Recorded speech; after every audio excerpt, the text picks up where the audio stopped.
Pinupuri ka namin, O Diyos, sa lugar na ito.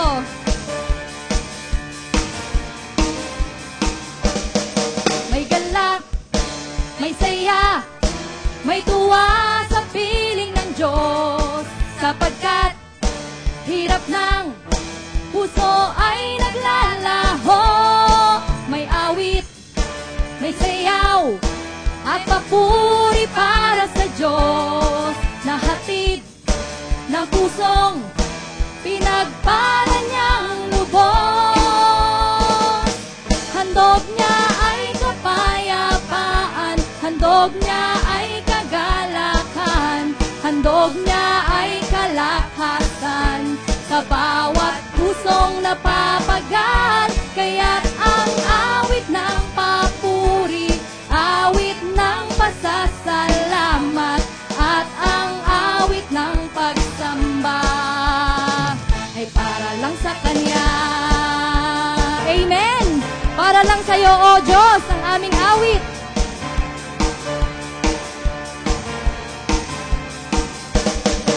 May galak, may saya, may tuwa sa piling ng Diyos, sapagkat hirap ng puso ay naglalaho. May awit, may sayaw, at papuri para sa Diyos, na hatid ng pusong pinagpala niyang lubos. Sa Diyos, handog niya ay kapayapaan, handog niya ay kagalakan, handog niya ay kalakasan sa bawat pusong napapagal.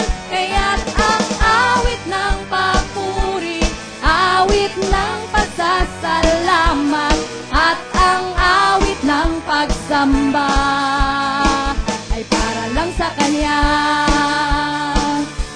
Handog niya ay kapayapaan, handog niya ay kagalakan, handog niya ay kalakasan sa bawat pusong napapagal.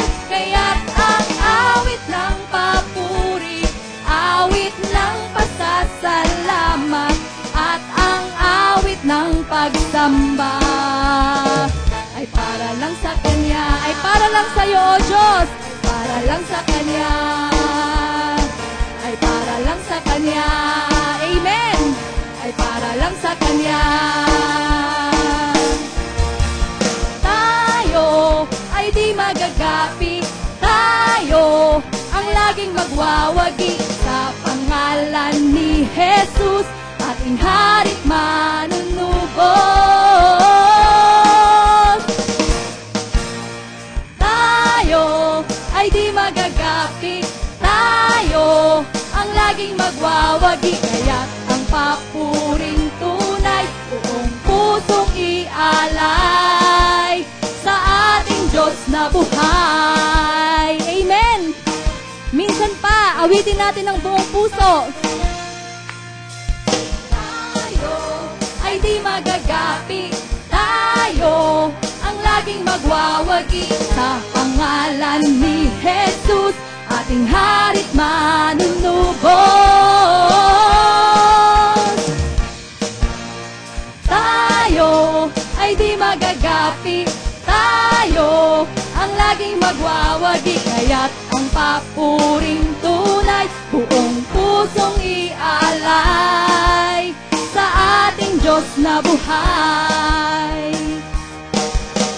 Huwag mong sayangin taglay mong kapangyarihan, huwag mong mamalitin Diyos mong mapagtagumpay.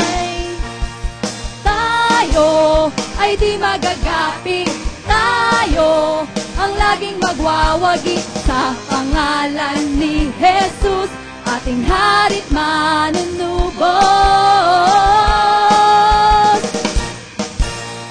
Tayo ay di magagapi, tayo ang laging magwawagi, kaya't ang papuring tunay buong pusong ialay sa ating Diyos na buhay. Amen! Sabihin mo nga sa katabi mo, tayo ay di magagapi.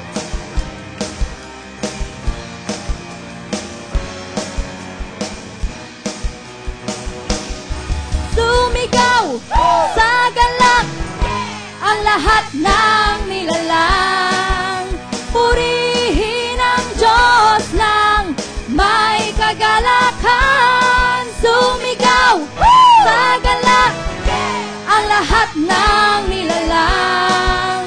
Purihin ang Diyos ng may kagalakan. Wagas na papuri sa Kanya ay ibigay.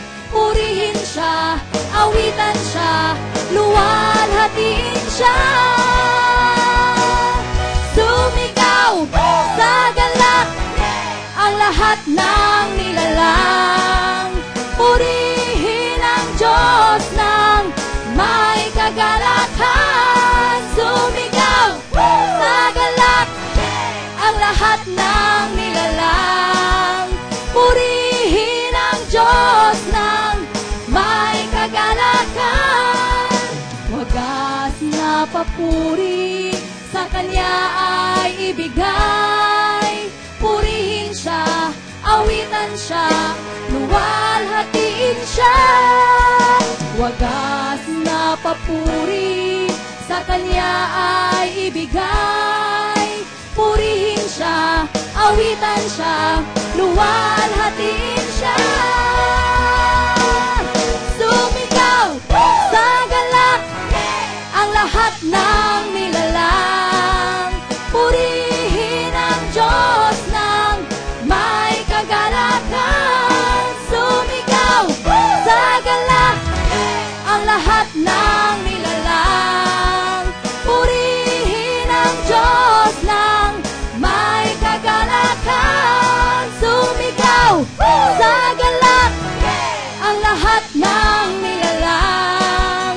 Purihin ang Diyos ng may kagalakan. Sumigaw sa galak ang lahat ng nilalang. Purihin ang Diyos ng may kagalakan. Sumigaw! Woo! Hallelujah!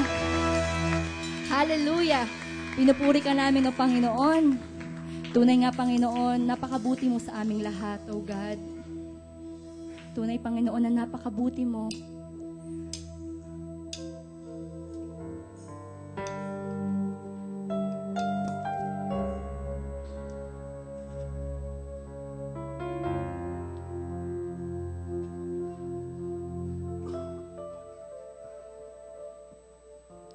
Sa iyong kagandahan,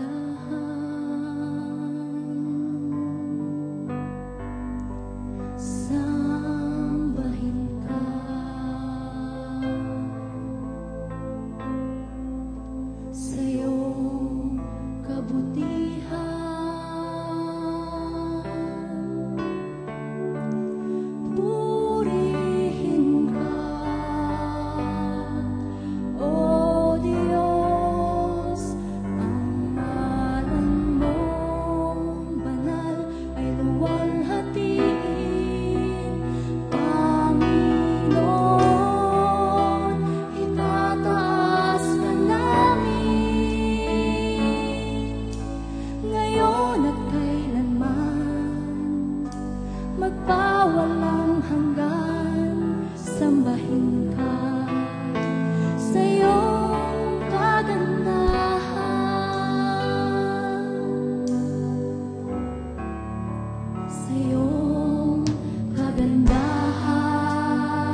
magpawalang hanggan, sambahin ka sa iyong kagandahan.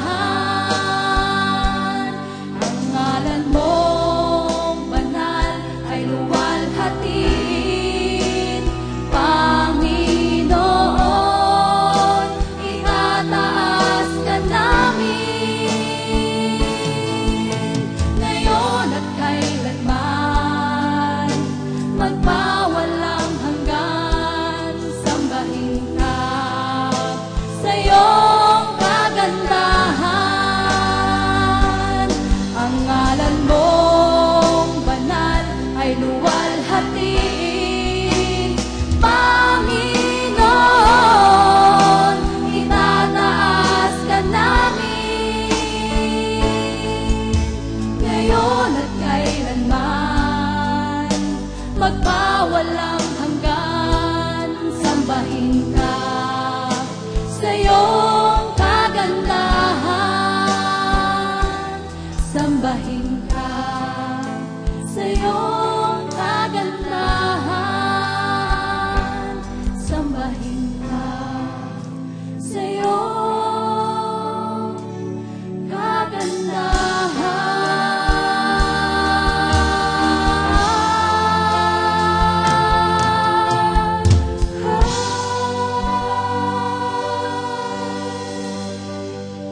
Sambahin ka, O Diyos, sa iyong kagandahan. Hallelujah. Patuloy ka naming pinupuri. Patuloy ka naming niluluwalhati, O God.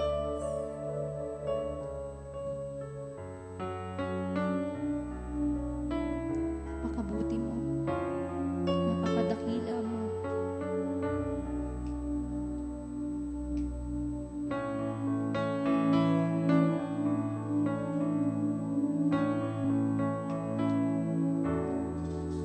Nais kong ika'y maranasan, pagkilos mo'y aking inaasam, pagkat sa'yo ko lang natagpuan ang tunay na kagalakan. Nais kong ika'y maranasan, tibok ng puso ko, ikaw lamang, kaya't ngayon, bukas at kailanman, pagsamba ko'y iaalay. Walang hanggang kitang pupurihin, walang hanggang sasambahin, buong laman ng puso kong ito ang mamalagi sa'yo.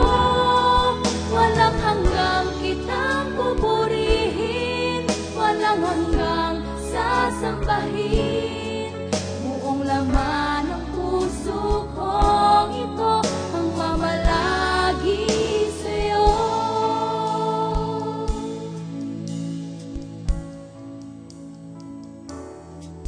Nais kong ika'y maranasan, pagkilos mo'y aking inaasam, pagkat sa'yo ko lang natagpuan ang tunay na kagalakan. Nais kong ika'y maranasan, tibok ng puso ko, ikaw lamang, kaya't ngayon, bukas at kailanman, pagsamba ko'y iaalay. Walang hanggang kitang pupurihin, walang hanggang sasambahin, buong laman ng puso kong ito ang mamalagi sa'yo. Walang hanggang kitang pupurihin, walang hanggang sasambahin, buong laman ng puso kong ito ang mamalagi sa'yo. Walang hanggang kitang pupurihin, walang hanggang sasambahin, buong laman ng puso kong ito ang mamalagi sa'yo. Walang hanggang kitang pupurihin, walang walang hanggang sasambahin. Buong laman ng puso kong ito ang mamalagi sa'yo.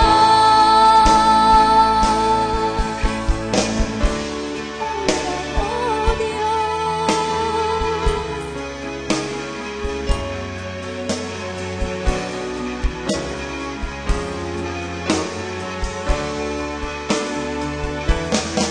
walang hanggang kitang pupurihin, walang hanggang sasambahin.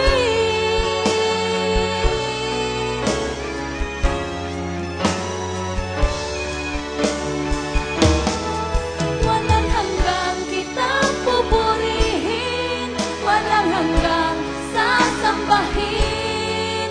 Buong laman ng puso kong ito ang mamalagi sa'yo.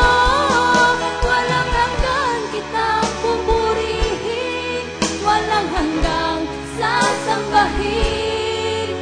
Buong laman ng puso kong ito ang mamalagi sa'yo. Walang hanggang kitang pupurihin, walang hanggang sasambahin. Buong laman ng puso kong ito ang mamalagi sa'yo. Walang hanggang kitang pupurihin, walang hanggang sasambahin.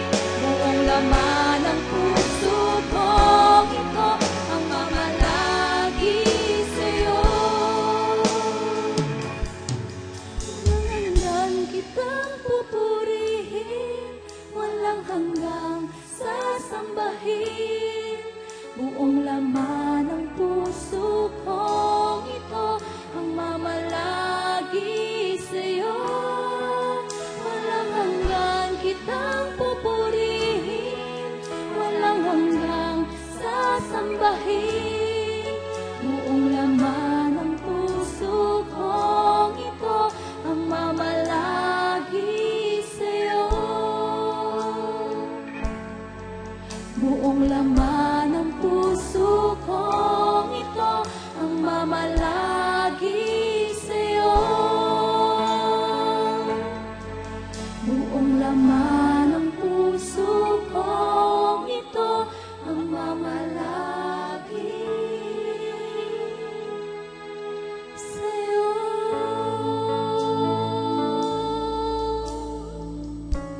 Hallelujah. Aming Diyos, ito ang aming awit at pangako sa iyo. Habang may buhay, habang kami ay may hininga, habang may tinig, habang may himig, anuman ang kaganapan ng aming buhay, may pera o wala, malusog, may sakit, may suliranin, at ano paman ang aming pangako, O Diyos, sasambahin ka namin. Sapagkat ikaw ay karapat dapat sambahin at pasalamatan, at alam namin na anuman ang kaganapan ng aming buhay, kung pipiliin naming sumamba sa iyo, papadala mo ang kalutasan ng aming problema. Sapagkat ikaw ay Diyos na nagmamahal at nagmamalasakit sa amin. Nais mo na ang aming puso ay mamalagi sa iyo, O God. At sa hapong ito, salamat po sa presensya mo, Banal na Espiritu. Nararamdaman namin ang pagyakap at pagsama mo sa bawat isa sa amin. Samahan mo nga kami sa nalalabing oras ng aming pagsamba. Even as we sit in our chairs, even as we listen to your word, Lord, our heart will keep on worshiping you. And today, Father God, we allow you to move with power. Kumilos ka ng malaya sa bawat anak mo na naririto. Panginoon, magpagaling ka sa mga may sakit. Magbigay ka ng aliw sa mga nalulumbay. At Lord, mag-provide ka sa mga nangangailangan. Sa mga nangangailangan ng tuition fee, uniforme, pambayad ng bahay, pambayad, Lord, maliliit na bagay na kung ipagkakatiwala namin sa iyo, gagawa ka ng milagro, Panginoon, at himala. Lord, ikaw ang aming source, ikaw ang pinagmumulan ng lahat ng bagay, hindi ang aming trabaho, hindi ang aming kamag-anak, kundi ikaw. At Lord, sa dalangin namin sa hapong ito, show yourself strong, O God. Surpresahin mo ang mga anak mo sa mga bagay na hindi nila inaasahan. Sapagkat amang Diyos, kami sa iyo nakatingin at kami sa iyo ay umaasa. Salamat po sa pagsama mo sa amin kahit sa aming pagsamba. Alam namin sa kaibuturan ng aming puso na tinanggap mo ang aming papuri at pagsamba sa iyo. Salamat po, O God. We welcome you in this place. Linger with us, Holy Spirit. Quicken the words that will be preached today. Hayaan mong makinabang ang bawat isa sa amin. Lumago kami sa pananampalataya, pagtitiwala at pag-ibig sa iyo. Ito ang aming dalangin, O Diyos. Ito ang aming dalangin sa pangalan ng iyong bugtong pinakamamahal at aming Panginoon na si Jesus. Ang lahat ay magsabi ng Amen! Amen! Amen! Sabihin mo sa iyong katabi, pinagpala ka ngayon. Amen. Pinagpala ba tayo ngayon? Amen. Glory to God. God is good. Grabe. Hallelujah. Magandang hapon po sa inyong lahat. Salamat sa dalawa. Magandang hapon. Maganda ba ang hapon? Amen. Bakit parang wala yatang nakaupo sa harap, ano? Hallelujah. Sorry po, ha.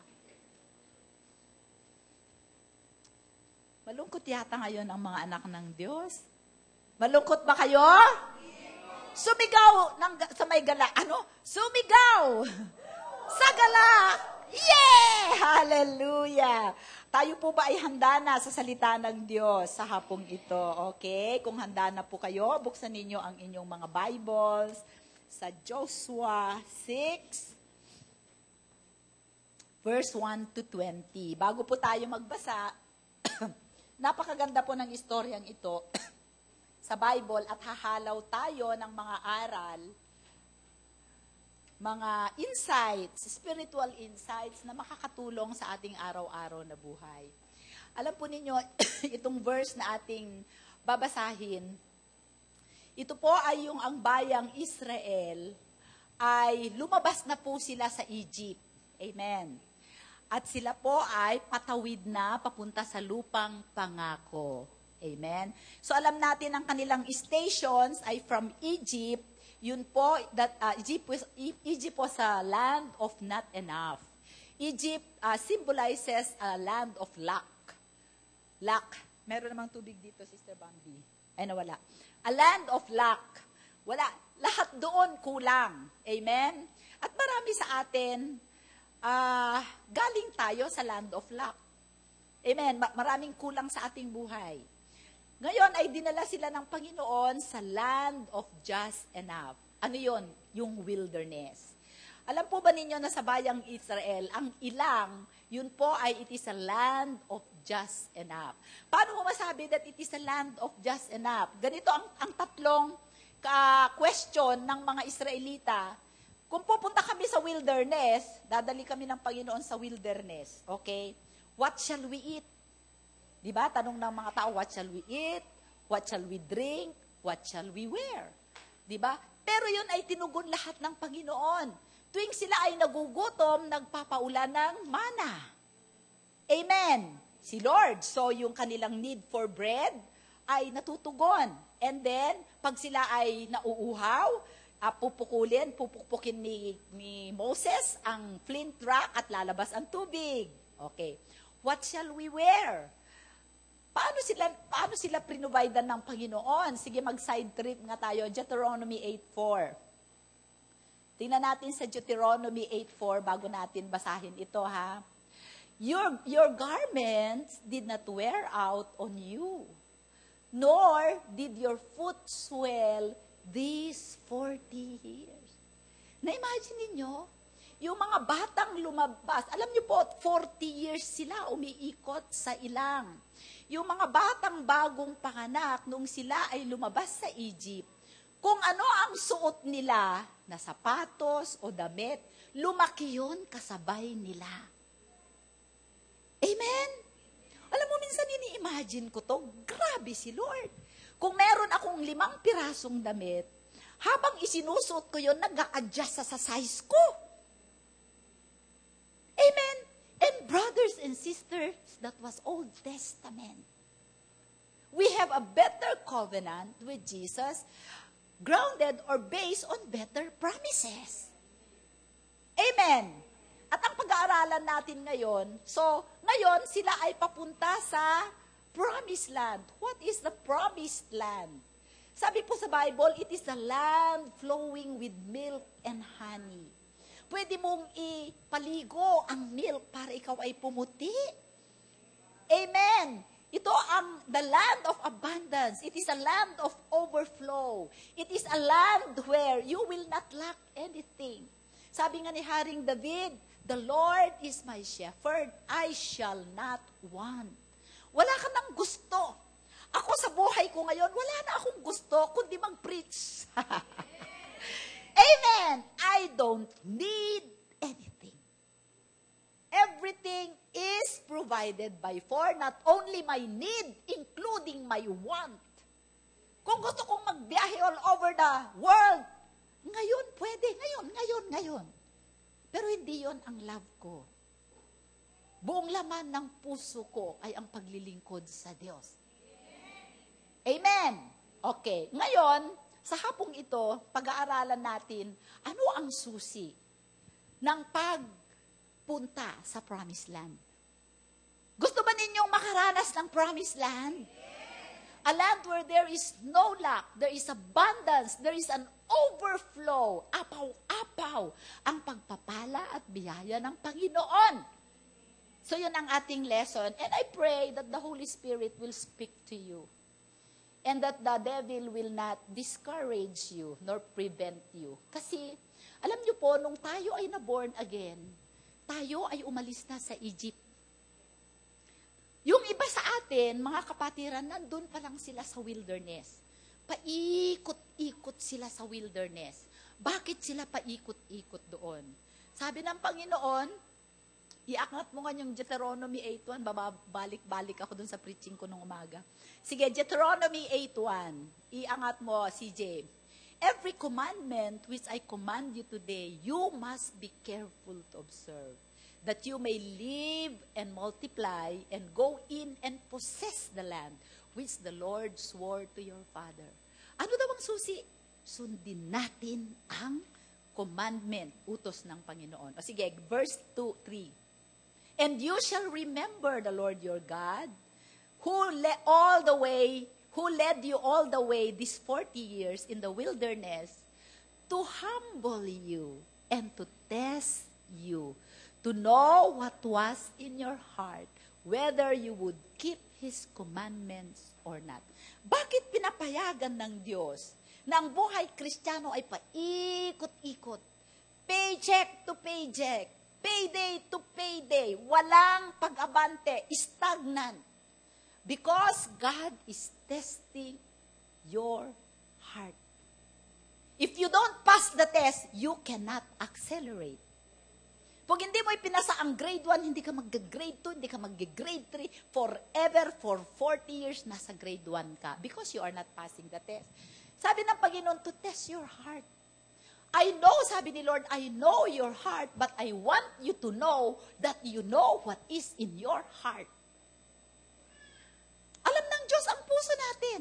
Dahil alam niya ang puso natin, gusto ni Lord malaman natin kung ano ang nasa puso natin. Because dahil ayaw nating malaman ang puso natin at pinipigilan natin na malaman yon. Okay? So, bakit tayo nasa wilderness? Kasi tinitest tayo ni Lord. So that, and to teach, sabi sa next verse, so He humbled you, allowed you to hunger.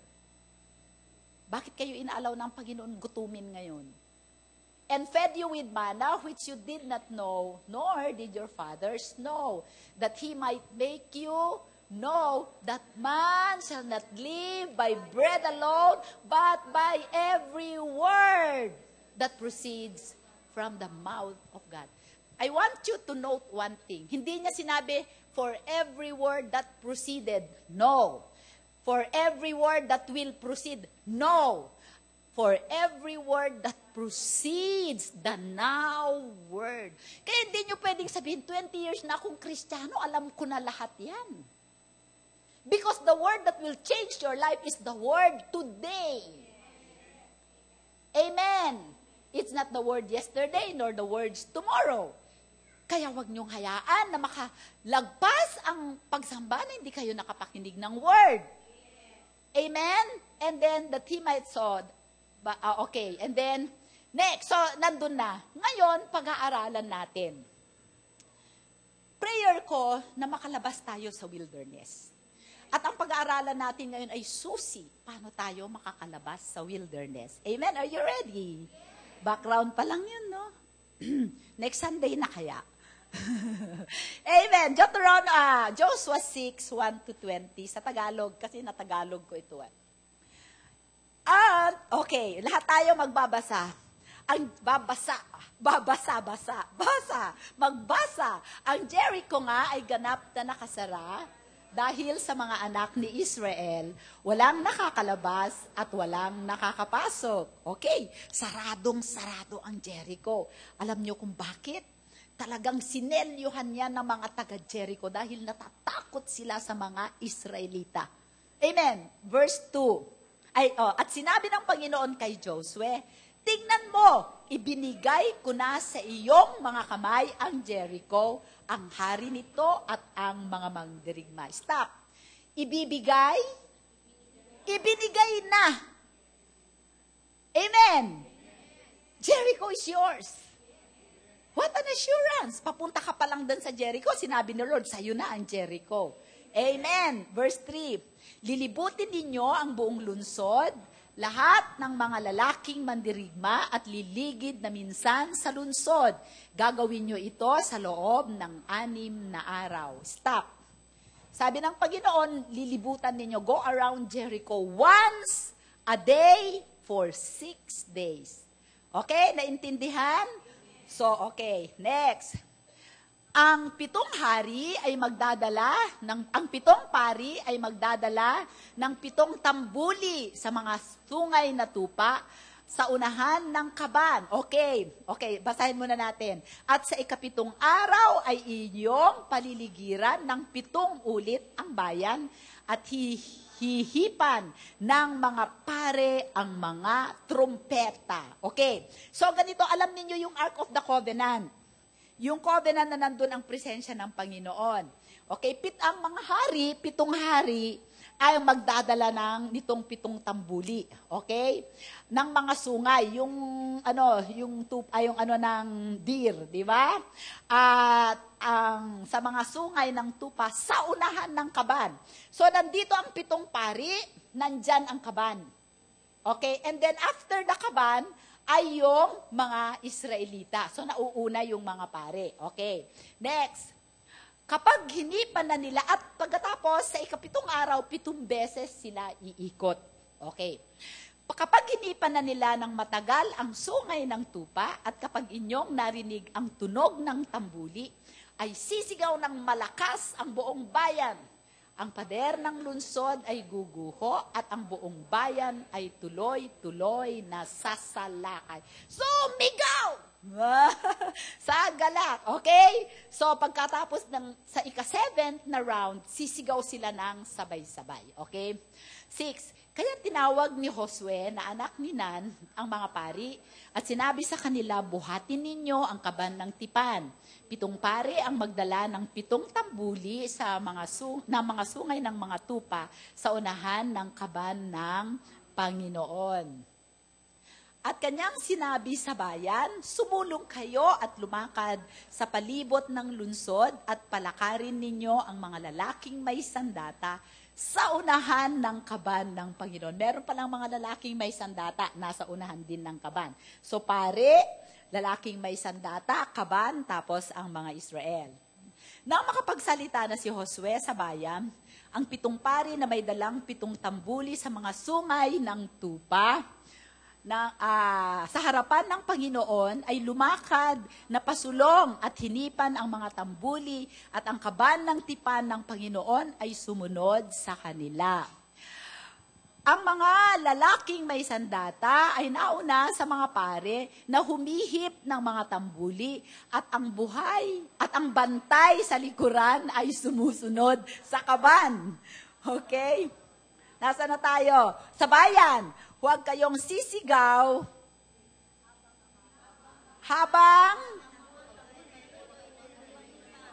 huwag kayong sisigaw, ni maririnig ang inyong tinig, ni magsasalita ng anumang salita, hanggang sa araw na aking sasabihin, kayo'y sumigaw at saka lamang kayo sisigaw.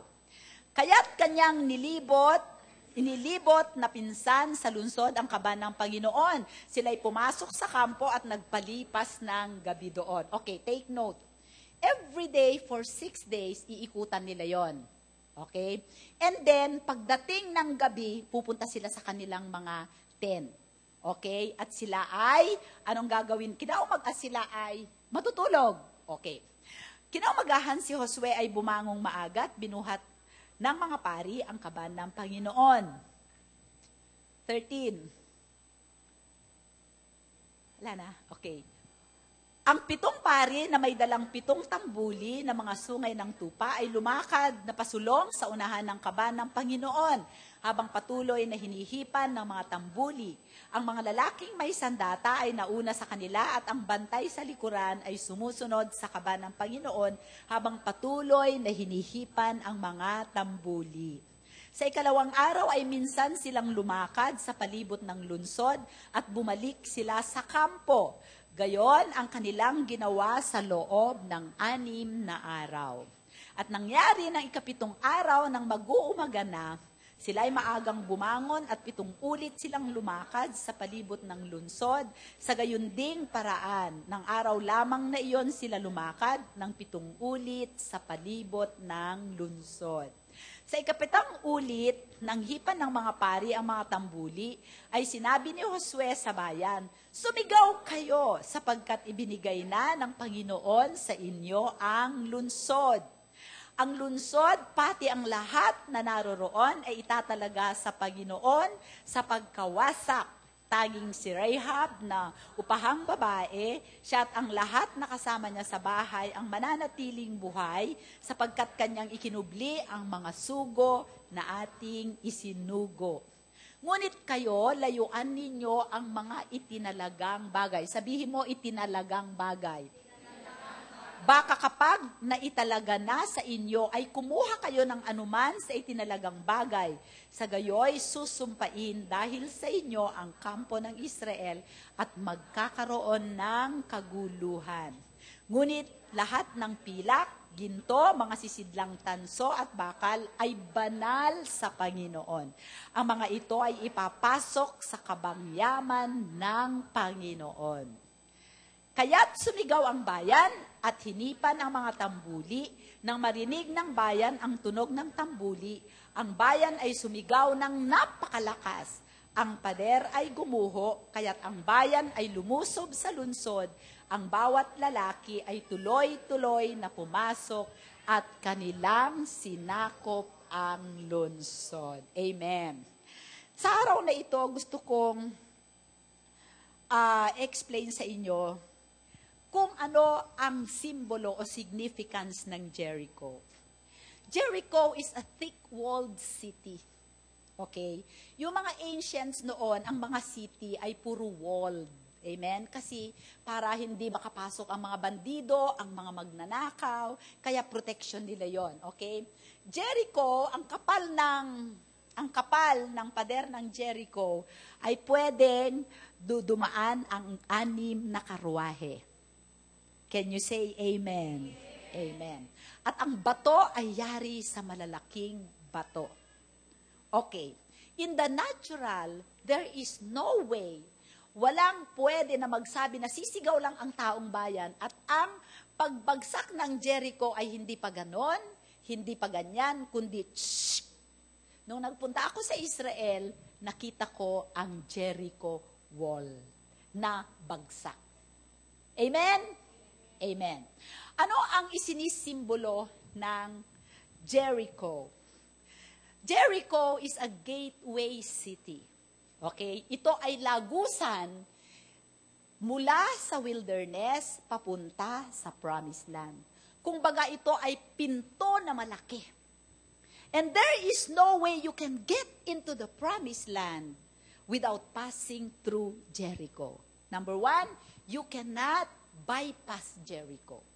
Hindi mo siya pwedeng lagpasan. Wala kang ibang pupuntahan to go to the promised land except to conquer Jericho. Okay? Number two, it is the passageway from the wilderness to the promised land and from the promised land to the wilderness. It is possible that you can get inside Jericho, but you can go outside Jericho because it is a gateway city. Naunawaan? Okay.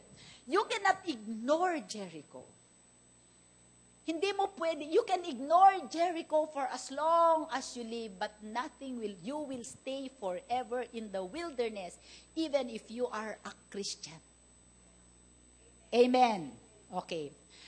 If they win Jericho, this is the first battle that Israel will have to overcome. This is the first hindrance.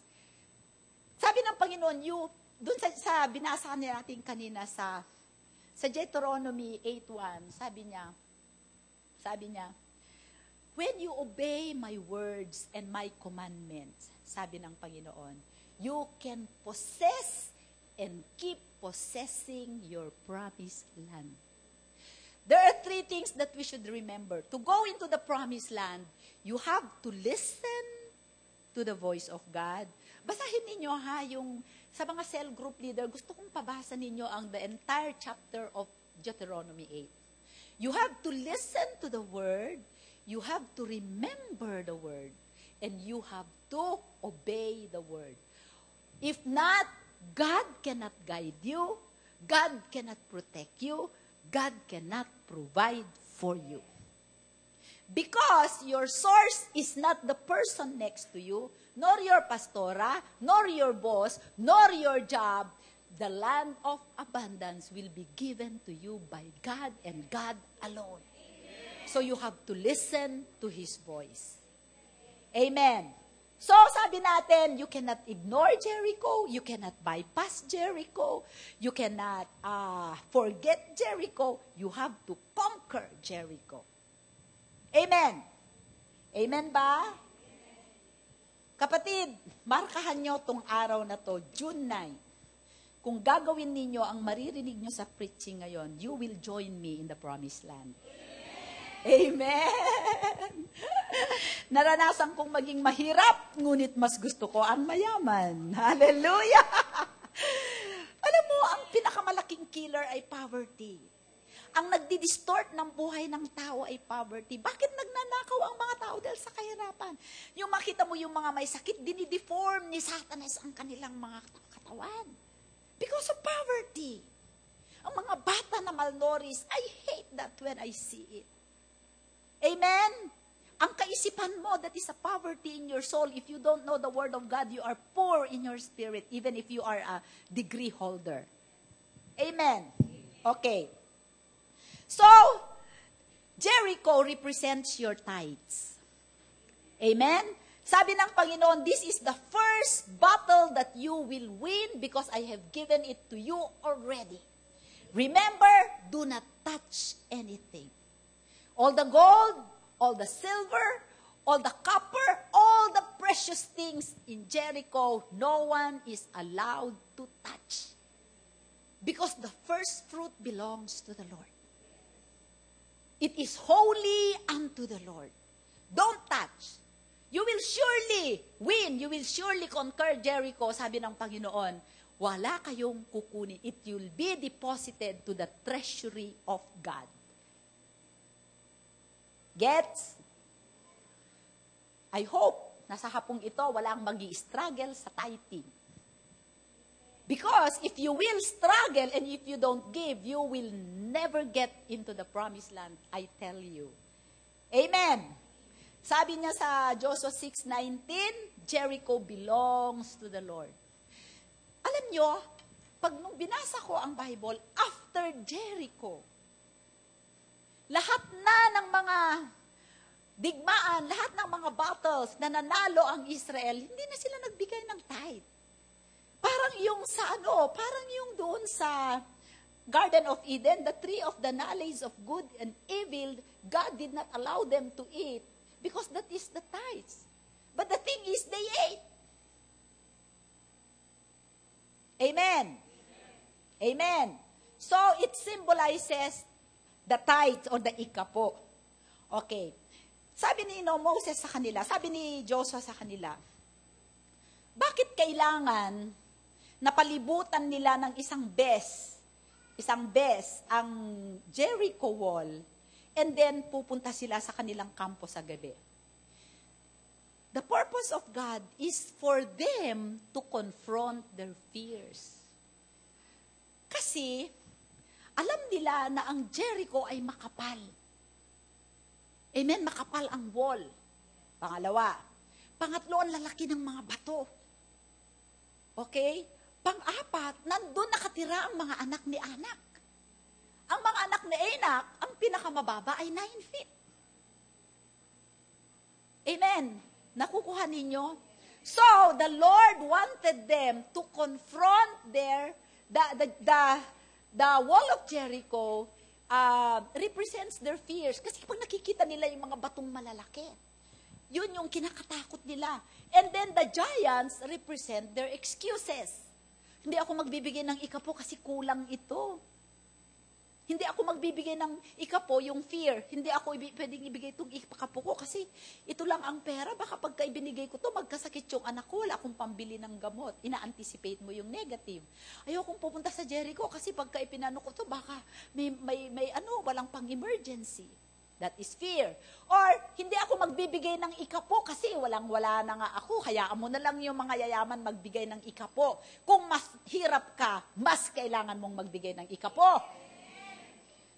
Okay, so, kung ito ang Jericho, buong Israel, iikutin nila ito. Titignan nila yung mga malalaking bato. Alam niyo, pag pumunta kayo sa Jerusalem, it is a stone city. Ang lalaki ng mga bato. Meron pang bato na solid na pader, buong. Alam niyo, stable ba yon ng kabayo ni Solomon? Buong ganyan na bakod, one stone solid. So, pag-ikot nila, i-confront nila yung fear nila. So, titignan nila yun. Titignan nila. And then, sabi ni Moses, walang magsasalita. Ni Joshua. Sabi ni Joshua, habang pinapalibutan ninyo yan, walang magsasalita. Because I don't want you to release your fear because it will affect your brother. Amen. Nakakahawa ang fear. So, ang gagawin nyo, walang magsasalita. Walang magsasalita. So, titignan nila yon. Titignan nila lalaking bato. Ang tataas. Tapos, doon sa loob, may giant. Amen. Papaikutan nila. Papaikutan nila. And then, at night, balik sila sa kampo. Then meditate on the promise of God. But the Lord said, I have given Jericho to you.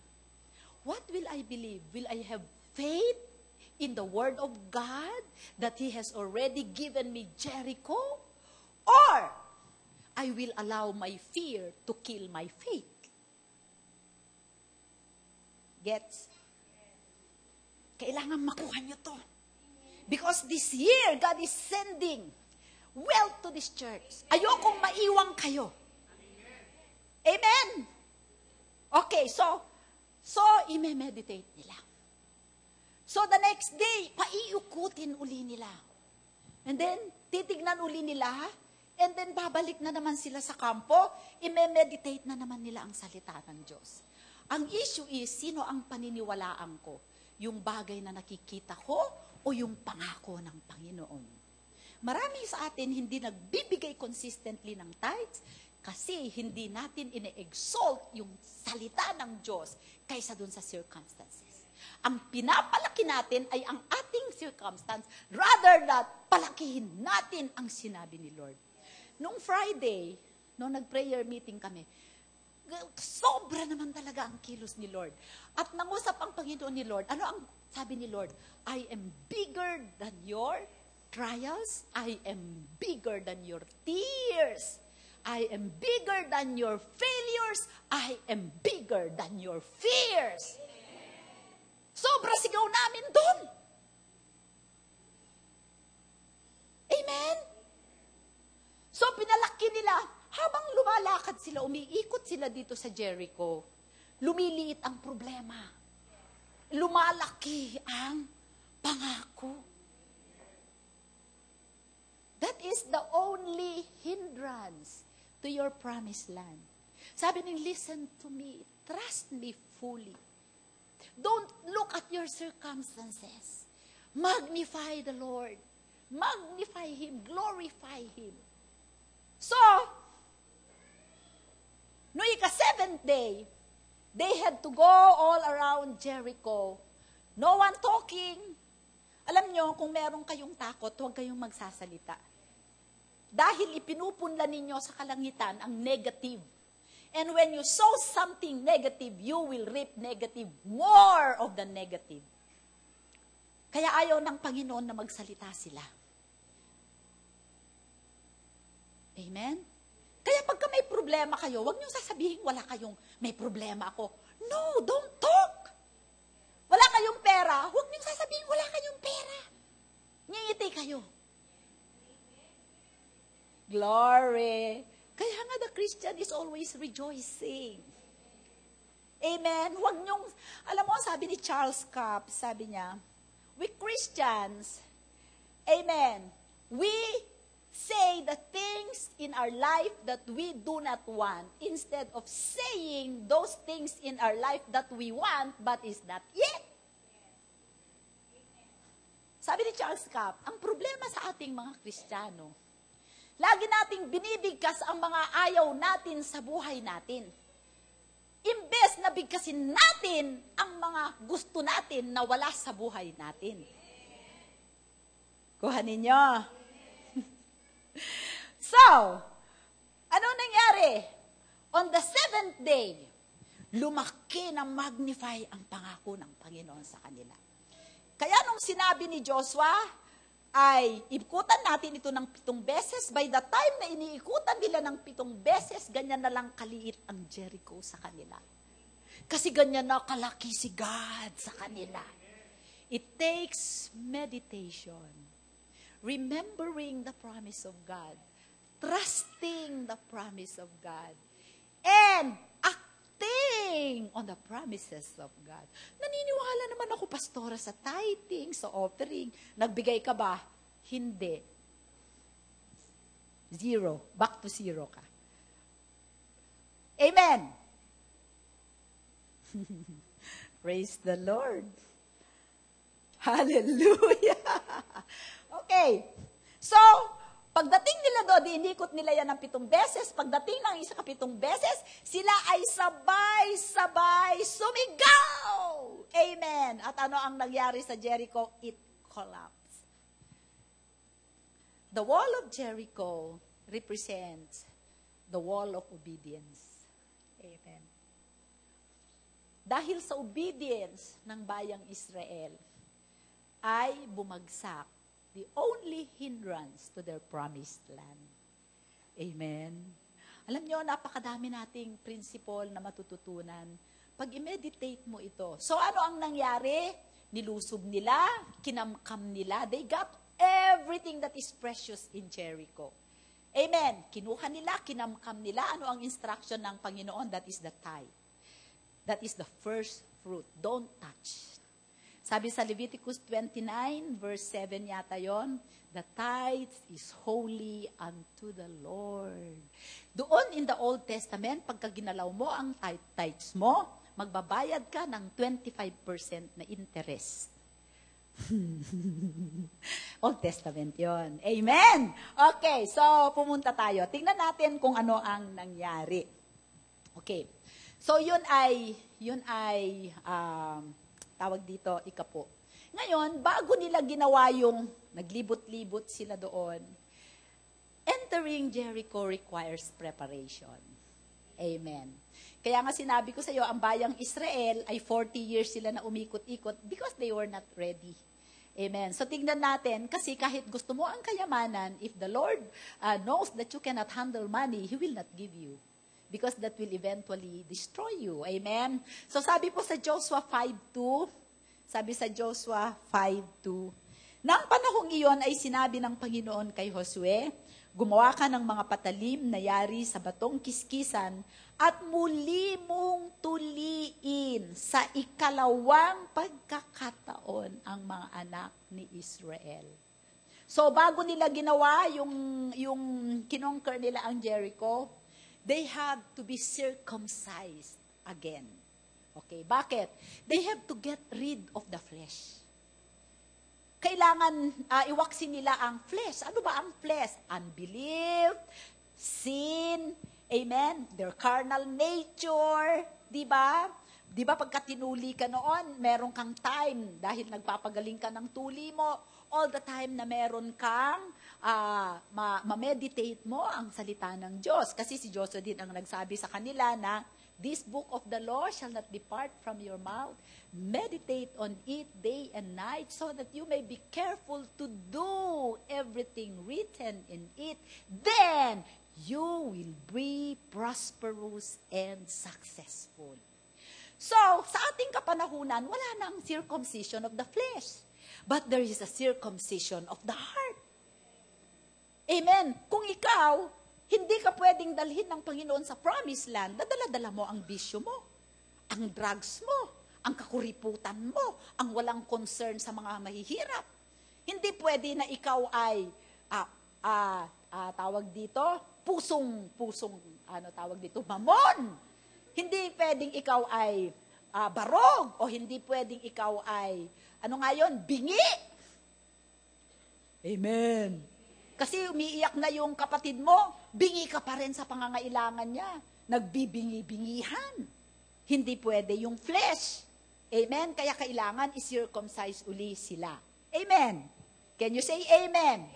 Kaya yung wilderness na nararanasan natin, it is a place of testing. Ano ba ang nasa puso natin? It is a place where the Lord is teaching us that He is our only source. Amen. He will use people, but ultimately, He is our source. Okay? Dealing with the flesh, conquering Jericho requires preparation. Fears and excuses must be dealt with. You must be willing to give the first fruits of all your increase in faith, not in fear. Maraming nagbibigay ng ikapo, kasi marami din akong preacher na naririnig noon. Sabi, naku, kailangan ibigay mo yung ikapo mo, kasi pagka hindi mo ibigay yung ikapo, yung natitira sa'yo ay isinumpa. Wrong. When we give our tithes, we don't give out of fear, but we give out of faith. What is faith? You are expecting something. So because you are expecting something, your heart is bubbling. And your heart, and so you are cheerful. God loves a cheerful giver. Kasi kung out of fear, ay wala. Meron pa rin sigurong harvest, pero hindi yung 100-fold and 1,000,000 more. Amen. So that is dealing with the flesh. Okay? Yung meron tayong, there is a spirit of, what is that? Withholding. Alam mo, marami ngayon mga Kristiyano na gusto nila. Pero pagdating na dun sa actual na magbibigay, merong mag-withhold. Para yung espiritu ni Ananias and Sapphira. They withheld part of the sale. Diba? Anong nangyari sa kanila? Dedo, on the spot. Ano kaya kung gawin yun ni Lord sa atin? Marami siguro dito tayong ililibing pagkatapos ng service. Amen! Praise the Lord! God is a God of grace. He is a gracious God. Amen? Okay. When we give our tithes, we prime the pump. Amen. Nakikita na kayo sa probinsya, meron doong gripo, di ba? Pagka hindi yun nabobomba, pagka yun gusto mong kumuha ng tubig, kailangan meron kang pang-prime. Okay? Meron doon nakalagay lagi na kaunting tubig, ilalagay mo yon para ipump mo ng ipump para dalabas yung madaming tubig. Ganon din ang ikapo mo. Kung ang sweldo mo ay 1,000 isang linggo, ibigay mo yung 100, pinaprime na yung pump mo.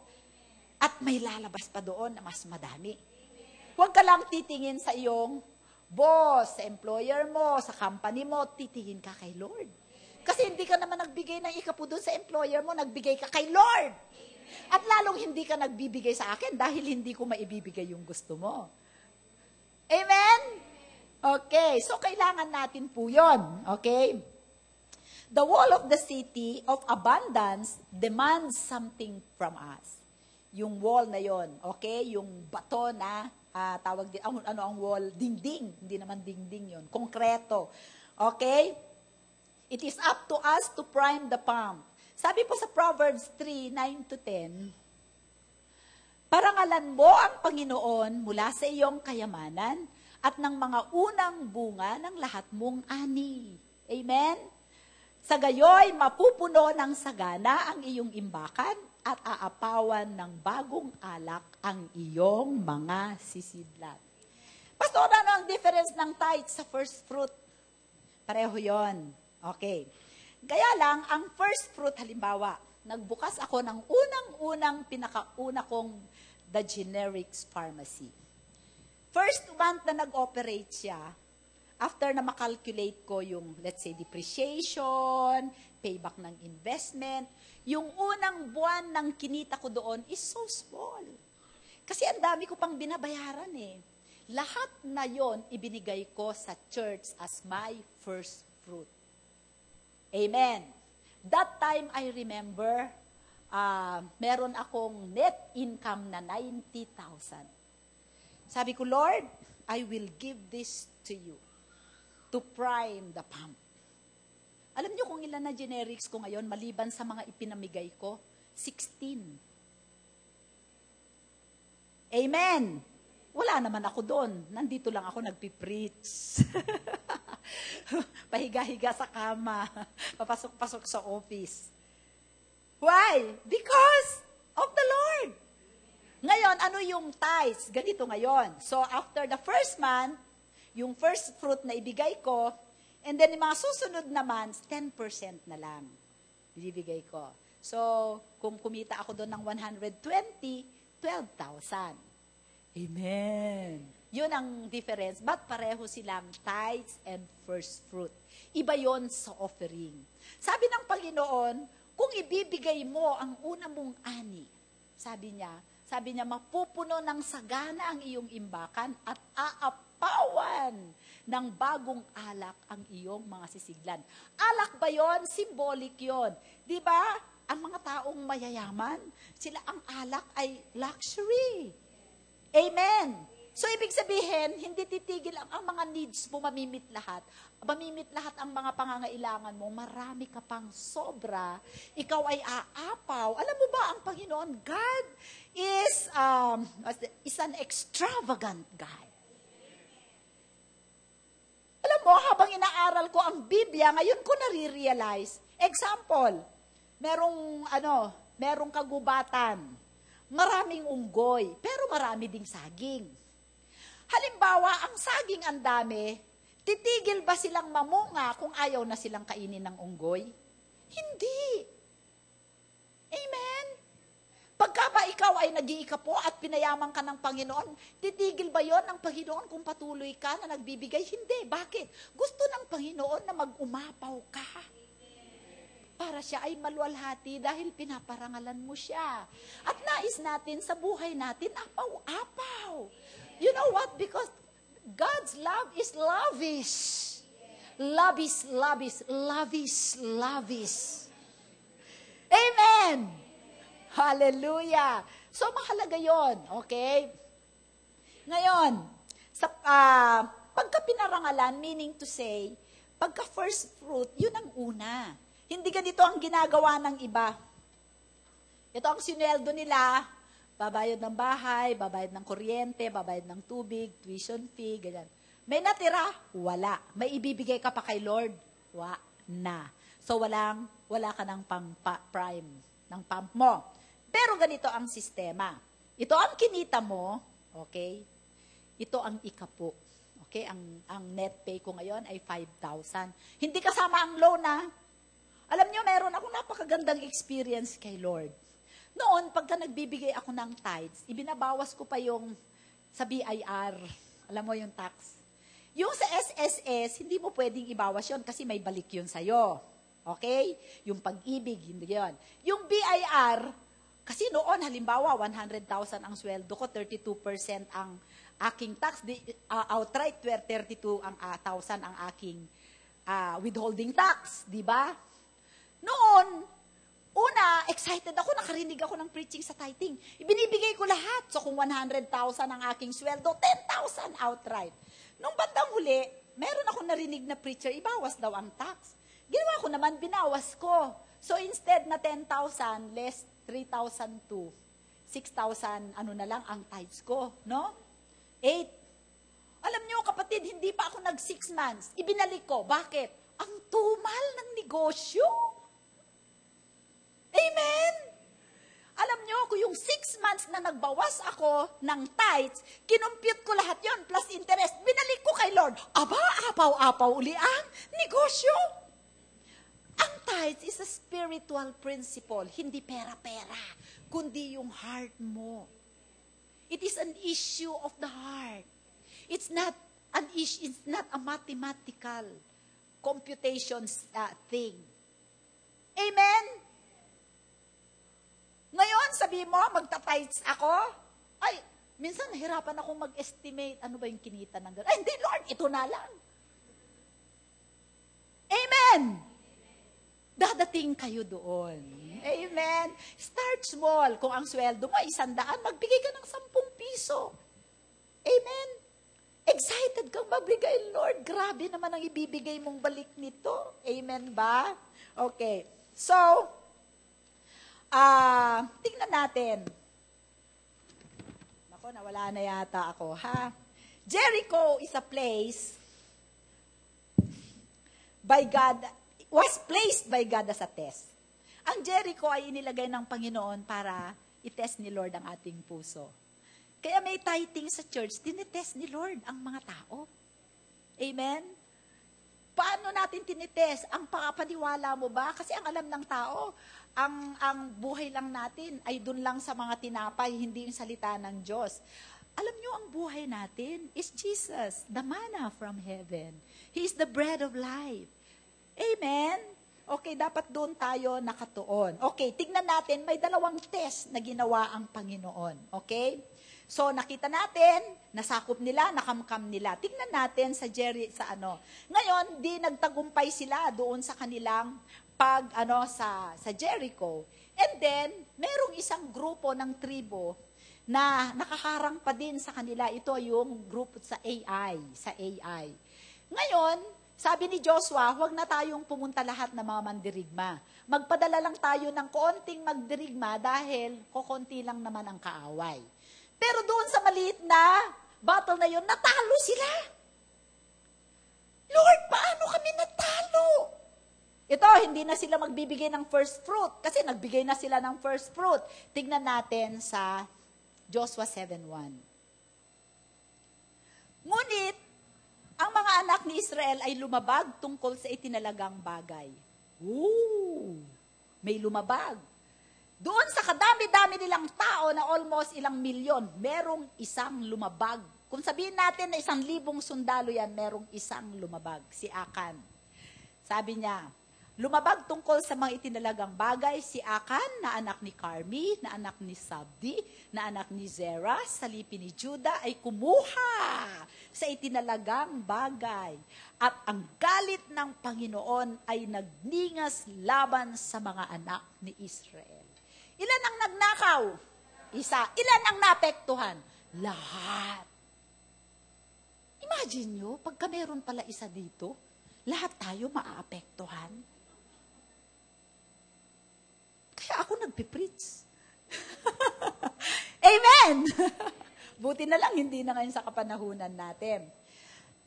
Israel could no longer stand against the enemy because of that sin. That was a sin.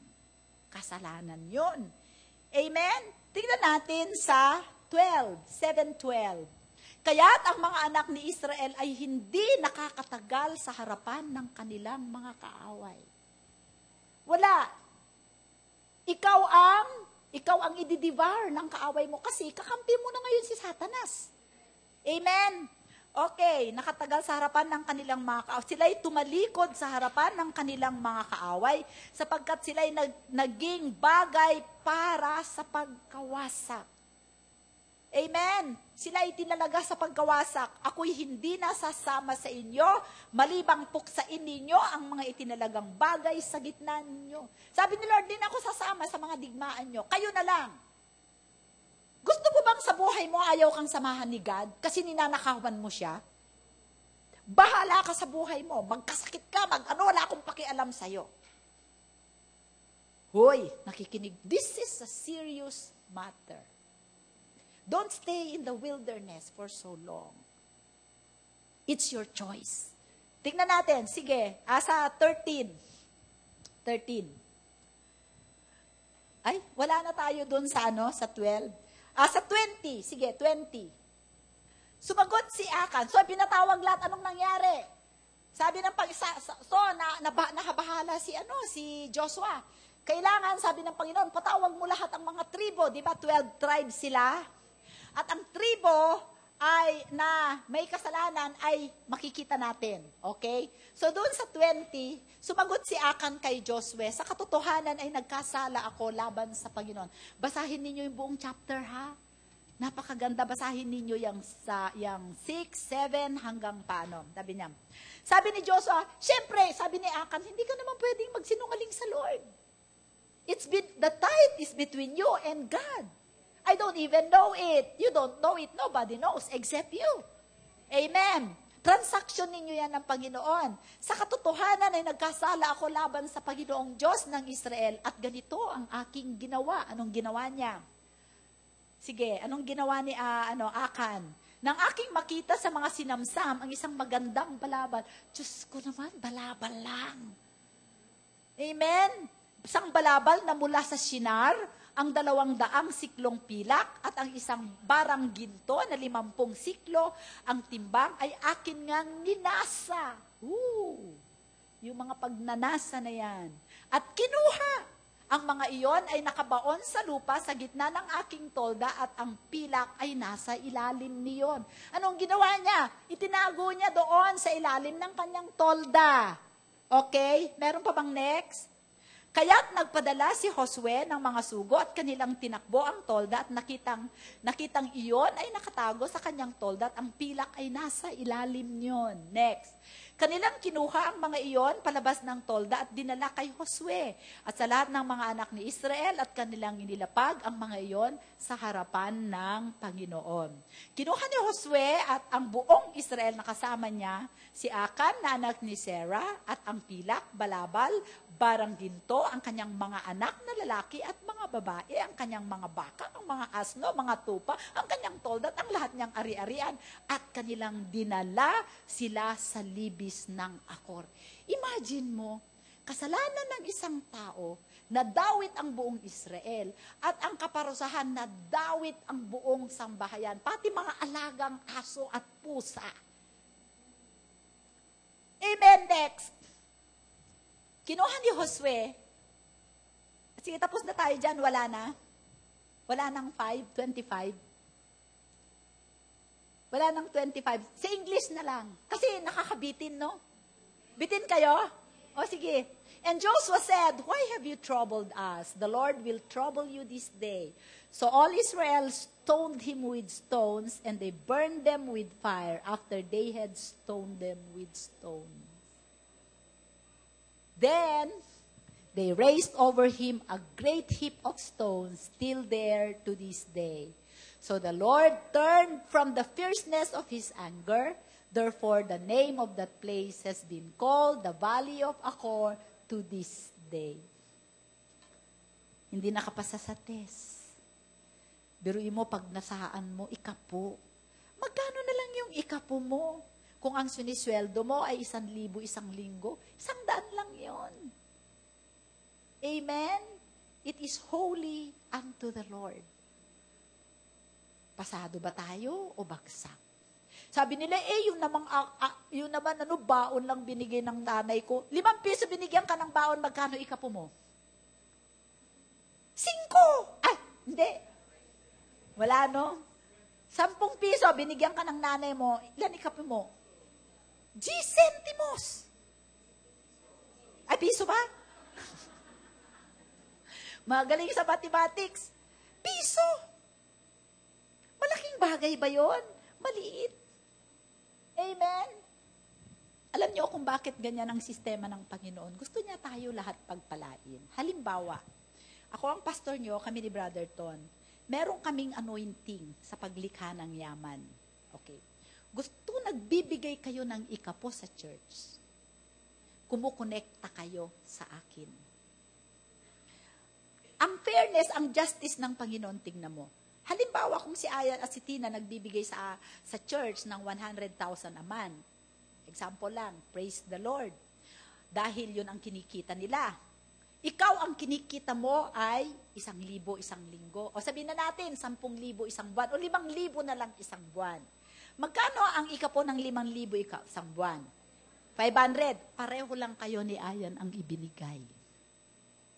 And the grace that will flow to you will be the same measure. Ngayon, kung hindi ka nagbigay, hindi ka kumonekta. Something in you will die. Idea, opportunity, invention, connection, mababarahan yan. Amen? Tignan natin ang isang pumasa sa test. Buksan natin si Abraham. Okay? Abraham sa Genesis 14:18. Okay? At si Melchizedek, hari ng Salem, na pari ng kataas-taasang Diyos, ay naglabas ng tinapay at alak.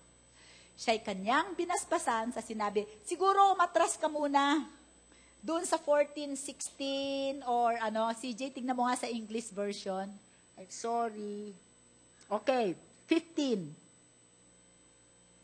Okay, ito yung si Abraham, bibigyan ko muna kayo ng context. Noong masyado nang yumaman si Abraham at ang kanyang pamangkin na si Lot, okay, nagsimula nang mag-away-away ang kanilang mga kasama dahil wala na silang space. Lumaki ang livestock ni Lot, lumaki din ang kay Abraham. Sabi ni Abraham, hindi maganda na nag-aaway tayong mag-angkel. Ganito ang gawin mo. Tingnan mo kung saan mo gustong maghetel, maghiwalay tayo, at kung ano yung nagustuhan mo, doon ako sa hindi mo magugustuhan.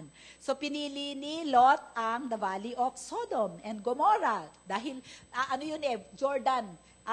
Pagka nakita nyo ang Jordan Valley, napaka-verdant, napakaganda. Yun ang pinili niya, at saka valley siya. Okay? Dahil pinili yun ni Lot, malapit yun sa Sodom and Gomorrah, hinayaan yun ni Abraham. Dapat si Abraham ang pipili, hindi si Lot. Ngunit si Abraham ay sobra ang confidence niya na kahit sa bundok siya dali ng Panginoon, dahil pinagpala siya, pagpapalain pa rin siya. Okay, so naghiwalay na sila. Ganito, noong ang mga hari ng kanilang mga neighboring countries ay they came against the king of Sodom and Gomorrah. Naglaban-laban sila, yung tropa ni Haring Chedorlaomer. Hindi ko basta. Chedorlaomer ang pangalan niya. Okay? Sinalakay nila yung 4 na hari. Isa doon yung hari ng Gomorrah, hari ng Sodom. So, kinamkam lahat nila ang kanilang mga kayamanan at kinuha pa ang mga tao. Isa sa mga kinuha nila na pamilya, yung pamilya ni Lot. May sabi kay Abraham na tinangay si Lot at ang kanyang pamilya. So, ang ginawa ni Abraham, yung kanyang trained na 318 servants against the army of 5 kings. Imagine nyo? Na-imagine nyo yun? 318 na katao na ipinanganak sa kanyang bahay. Mga katulong niya, mga farmers niya, mga shepherd niya. Okay? Tinalo nila yung 5 na di ba? At kinuha nila lahat ang kamkam, nabawi pa niya si Lot. Amen. At dahil doon, ayan, he divided, okay, verse 16 na nga. 16. So he brought back all the goods and also brought back his brother Lot and his goods, as well as the women and the women and the people. And the king of Sodom went out to meet him at the valley of Shaveh, that is the king's valley, after his return from the defeat of Chedorlaomer and the kings who were with him. Bahala na kayo sa pronunciation. Then Melchizedek, king of Salem, meaning the king of Jerusalem. I think this is Shem. Melchizedek is Shem, the son of Noah, brought out bread and wine. He was the priest of God Most High.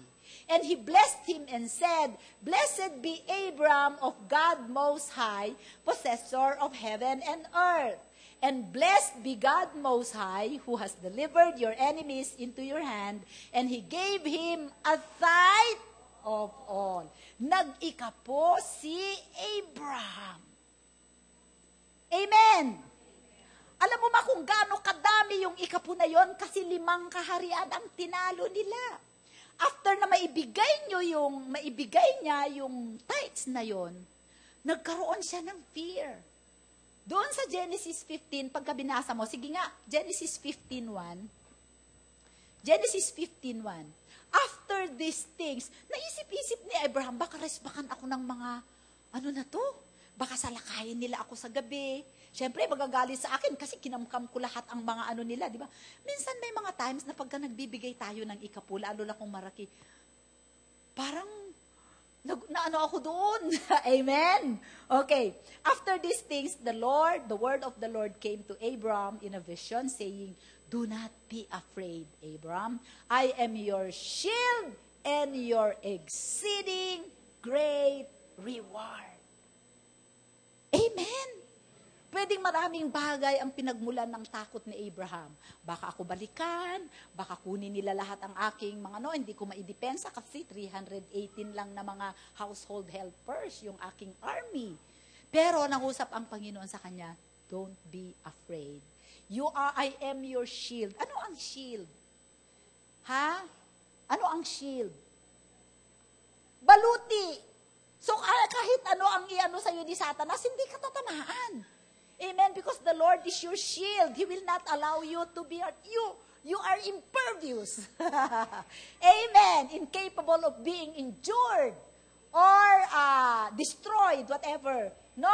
And then, sabi pa ng Panginoon, I am your exceedingly great reward. Alam mo ang ibig sabihin nun sa Hebrew, sabi niya, exceeding means mehod or speedy, quick, and fast. That is exceeding, mehod. And then great is the word sakar, raba. Raba means great. Raba means increasing. Amen? Reward means sakar. S-A-K-A-A means salary, wages, finances, or money supply. Sabi ng Panginoon kay Abraham, huwag kang matakot. Nagbigay ka ng ikapo, huwag kang matakot. Hindi ka, kasi itapagtatanggol kita. Amen? I will, the devourer. I will prevent the devourer. Diba? Sabi sa Malakay 3:10. Sabi niya, I am your shield and I am your mehod, raba, sakar. Ang ibig niyang sabihin, I am your quick, fast, speedy, increasing money supplier. Amen? Yun ang ibig sabihin ng mehod, raba, sakar. I am your speedy, quick, fast, ever-increasing money supplier.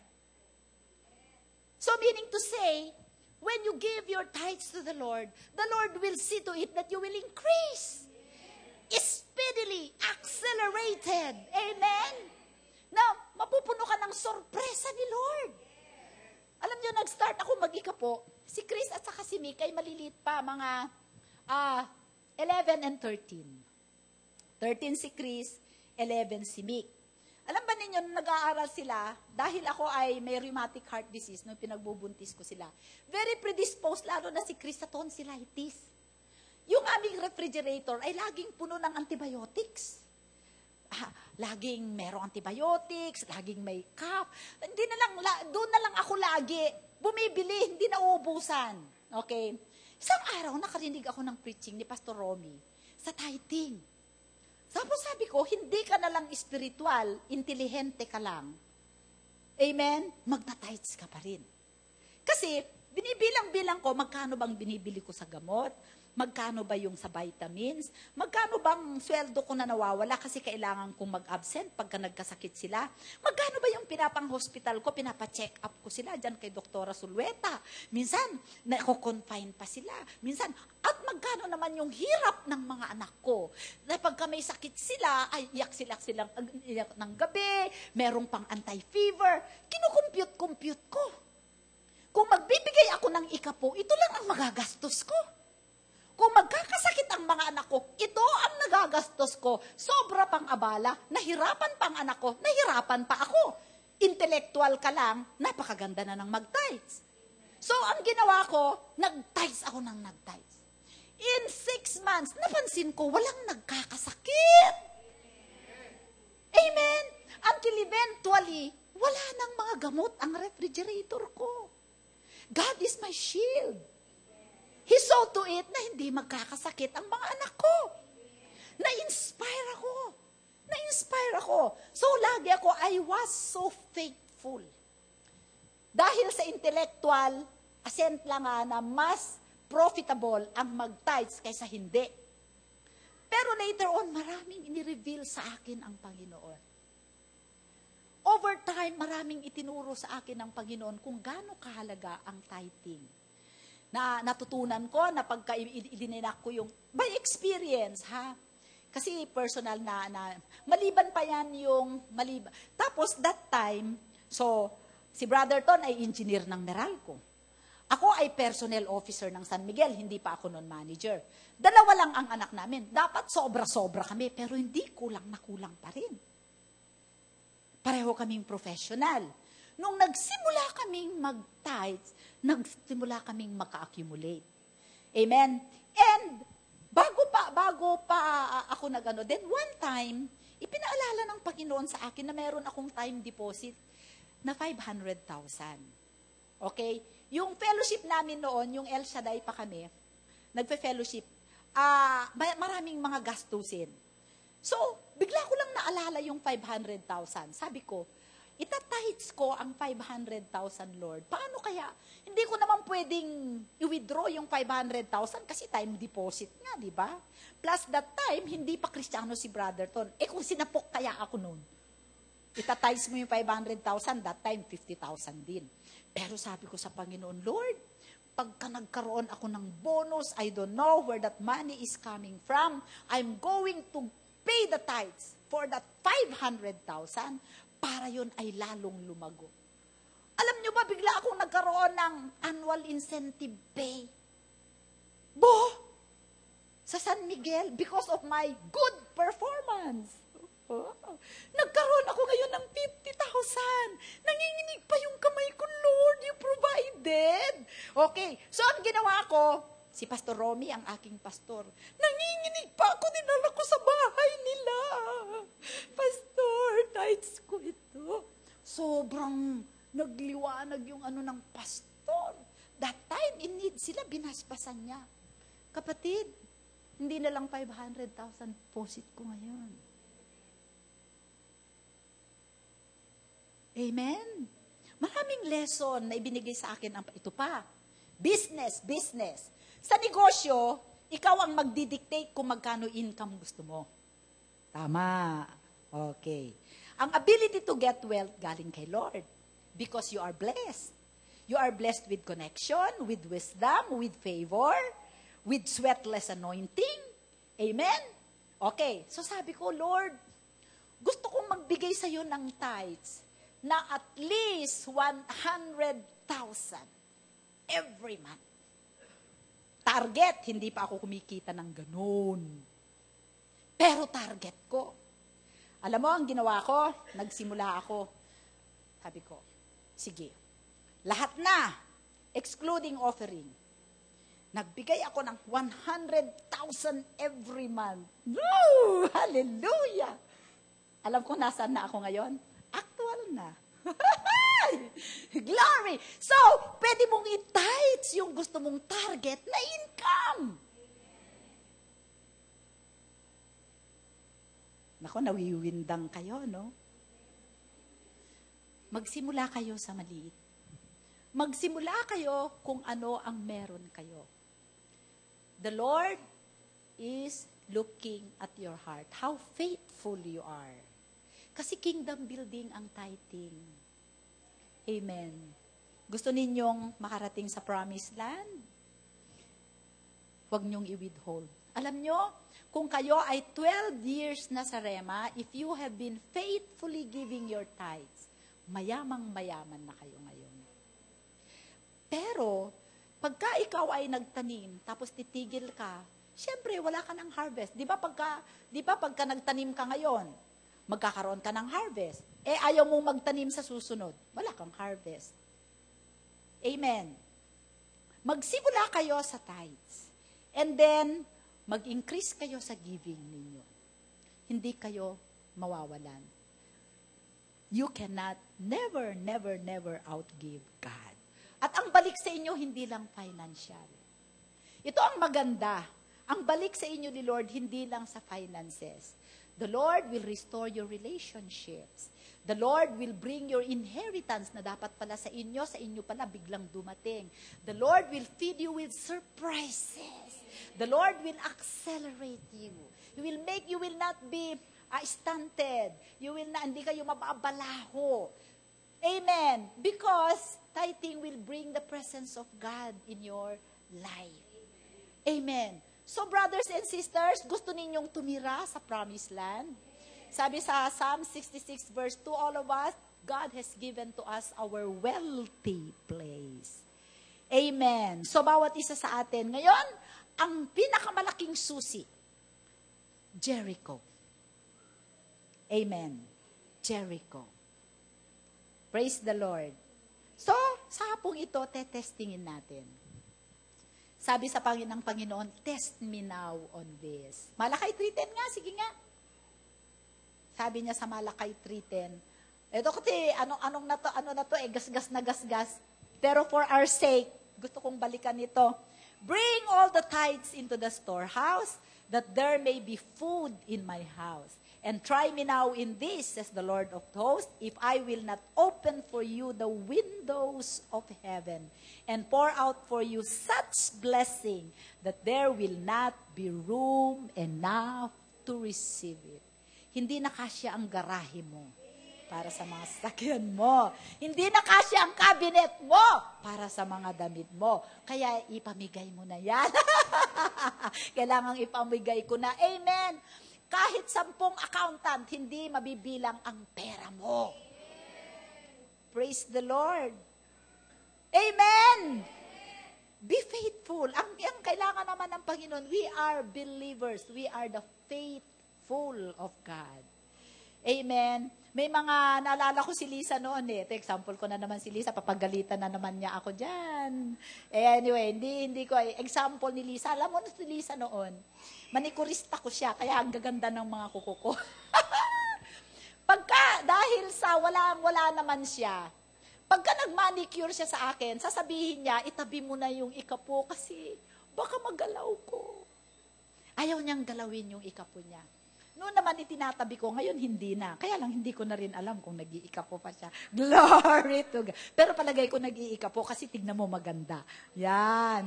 Amen ba? Ang balik nun sa relationship, sa negosyo, ang Panginoon surprisingly magdadala sa inyo ng divine connections. Ibibigay niya sa iyo inyong deliverer. Bigla kanyang susurpresahin ng maraming mga bagay. Basta nakakatuwa si Lord. At gusto kong maranasan ninyo yan. Amen? So, conquer Jericho. And God will bring you to your promised land. Let's all stand up. I-test natin ngayon ang Panginoon na, teka muna, ano sabi ng test me now on this. So ngayon, bago tayo, gusto kong i-prepare ninyo ang inyong mga tithes and offerings at ipapanalangin natin. Amen? Sige, i-prepare muna ninyo tapos